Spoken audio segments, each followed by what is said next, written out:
assaults. And for that reason, they pushed on that way. It was incumbent upon the 2nd SS and the 17th SS to keep moving to the west, moving toward Avranches. And so they left a force here that could bombard them and could hold them in their position. Because once they bypassed them, once they'd broken through the lines and moved beyond Mortain, this force really didn't pose a significant threat. So I'm just thinking of the psychological effect of 6 days and 6 nights of being completely stuck on this hill and being shelled like that. I mean, the only thing I can think of that, in my knowledge of World War II history would be, being stuck in Bastogne, trapped that way. Are there? What do you think? It's roughly the same length of time, where during this time period, you have men that are constantly being wounded, low medical supplies, people who are not getting enough sleep. Right. You have men that stumble up to this hilltop, or no sleep at all. Men that stumble up to this hilltop with just the sea rations that they carried with them. So a shortage of everything up to and including food and ammunition. So that you could not have a battle that's more desperate than this. And the option that these men faced was, if they got captured, it was no secret at this point in the war that atrocities were occurring, and they were occurring regularly, and they were occurring frequently at the hands of SS troops, and they knew that's what they were up against.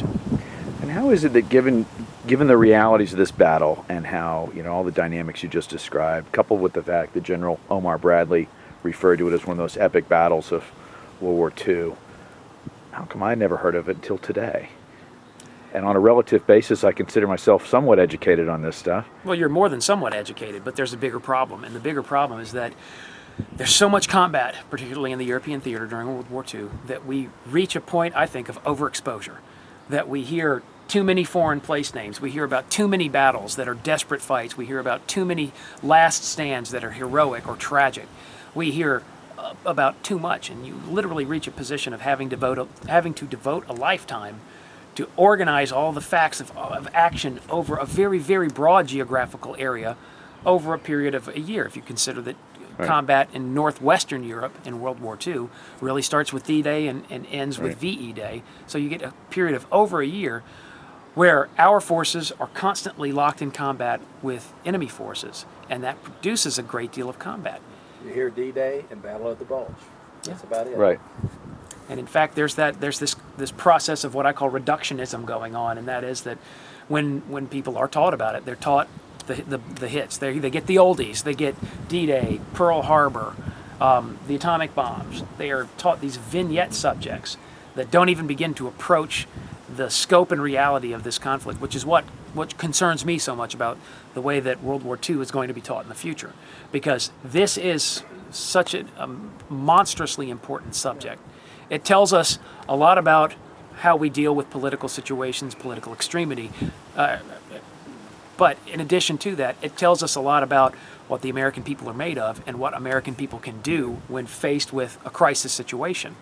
Because throughout the history of the United States military in the Second World War, you have plenty of examples of this. Plenty of examples of men who face impossible odds, and regardless of that fact, they don't put down their arms and surrender. They pull to the hilltop, they suffer through 6 days of constant bombardment short of supplies.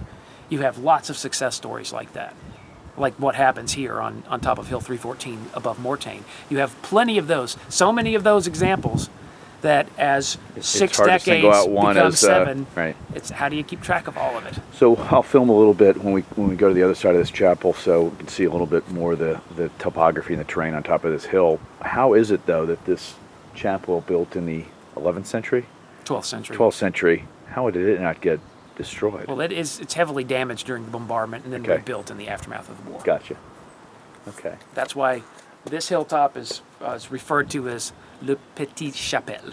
The signs down in the village lead you up here to the chapel. But I've noticed that there's been an addition to that, and that you have the symbol of the 30th Infantry Division on the signs that lead you up to the hilltop. Okay. Thank you, Marty.